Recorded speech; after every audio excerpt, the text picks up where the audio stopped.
महाज्योतीमध्ये मोठ्या प्रमाणात भ्रष्टाचार झालेला आहे, करोडो रुपयाचा भ्रष्टाचार झाला आहे हा माझा आरोप आहे।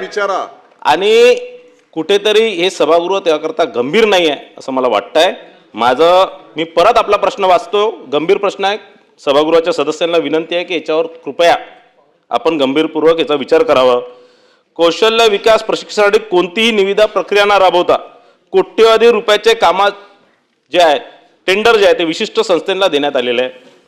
सेक्टर स्किल काउन्सिल ही एक केंद्र सरकारची संस्था असं सांगून 51% खाजगी हिस्से असलेली ही सेक्टर स्किल काउन्सिल जी आहे या सरकारी भासून निविदा प्रक्रियेशिवाय सुमारे 500 कोटी रुपयाचे कामं या संस्थेला देण्यात आलेले आहे, हे खरे आहे का?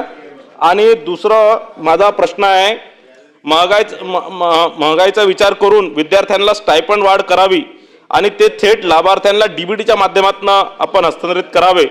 महाज्योतीमधील गैरप्रकारच्या तक्रारी मंत्रालय स्तरावर एक स्वतंत्र कक्ष स्थापन करून जेणेकरून विद्यार्थ्यांनी तक्रारकडे दुर्लक्ष होणार नाही, हे सरकार करणार काय? आणि माझ्या पहिल्या प्रश्नाचं उत्तर मंत्री महोदय।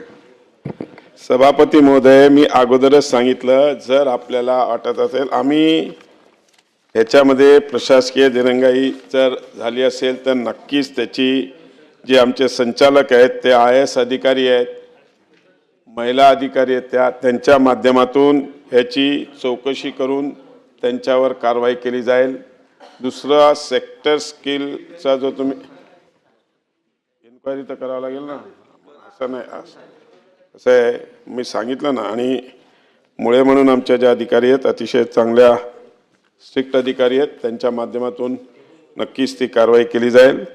दुसरा जो तुम्ही विषय मांडला की सेक्टर स्किल काउन्सिलचा, ह्याच्यामध्ये टेंडर काढतो, अनेक लोक येतात, त्याच्यामध्ये सेक्टर स्किल्स काउन्सिल ही दिल्लीचे आहे आणि सगळ्या विभागात त्यांच्या माध्यमातून स्किलचे जे काम होतात त्यांच्या माध्यमातून होतात। पण तुम्हाला काय असेल तर तुम्ही असं स्पेसिफिक आम्ही व्हेरीफाय करून घेऊ, जर ती प्रायव्हेट असेल ती गव्हर्नमेंट एजन्सी आहे म्हणूनच आम्ही त्यांना काम देतो, बघून घेऊ, चेक करू तुम्ही म्हणता तशी, आणि यापुढे त्याच्यात काळजी घेऊ की त्यांच्याशी निविदा नाही देणार। आणि जो ऑनलाईनवाल्यांचा आणि ऑफलाईनवाल्यांचा त्यांनी निधी वाढून यायचा असेल तर तो नक्कीच